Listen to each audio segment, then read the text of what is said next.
би бол төрийн байгууллагын төлөөлөл надад бол хэлэх санал гэх юм уу да 3 төрлийн санал. Нэгдүгээр бол одоо энэ залуучуудын эрүүл мэнд гэж ярьж байгаа эрүүл мэндийн урьдчилан сэргийлэх үзлэгт хамрагдалт нэг ёсны яг уу энэ үзлэгт хамрагдъя гэж очихоор нөгөө эрүүл мэндийн даатгалын асуудал хүндэгддэг.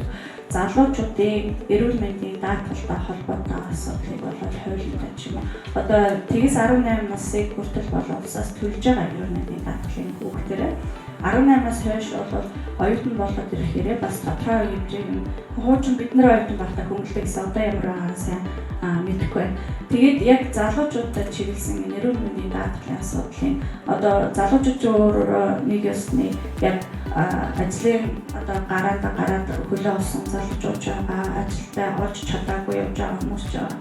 Тэгээд бүгднгийн чиглэл дэмжихийн тулд бол энэ эрүүл мэндийн төлөвийн даатгалын асуудалтай нэг анхаарал яасан бэ гэсэн үг санал байна.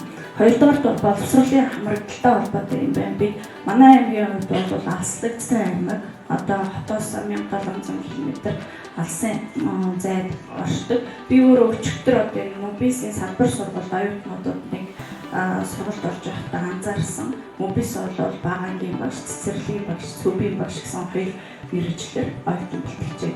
Энэ яагаад цаашаа хүрээний тэлж болдгоо юм бэ? Бүхэл бүтэн мобисийн салбар сургалт бийж яагаад хоёрхан мэргэжлэр ингээд оюутан бэлтээ сууж байгаа вэ? Соёл урлаг тал дээр нэг ингээд тэр бэлтээ одоо хасагдтал юм шиг сонссон. Тэгэд энэ талыгаа бас анхаараач наслагдсан аймагаас одоо энэ аймагаас боловсролоо англи хэлний багшийг сурчхаасан гэсэн хүсэл эрмэлзэлтэй хүүхдүүд өчнөн зөндөл байгаа. Тэдний бас хүсэл эрмэлзлийн бас ингэж харгалзан үзээч гэсэн нэг санал байна. Тэгэд дэмжих төвүүдийн залуучуудыг дэмжих яг зэрэг сургалт одоо арга хэмжээнүүдийн санхүүдийн төсөл хөтөлбөрөөр хэрэгжиж байгаа үйл ажиллагаануудын эднэрийн үннийг хэлэхэд бол одоо түгээн дэлгэрүүлж байгаа ард иргэдэд ойлгуулж байгаа хүртээж байгаа хүртээмж маш муу. Энэ хүртээмж тал дээр анхаарч энэ дээр бас анхаарах хэрэгтэй.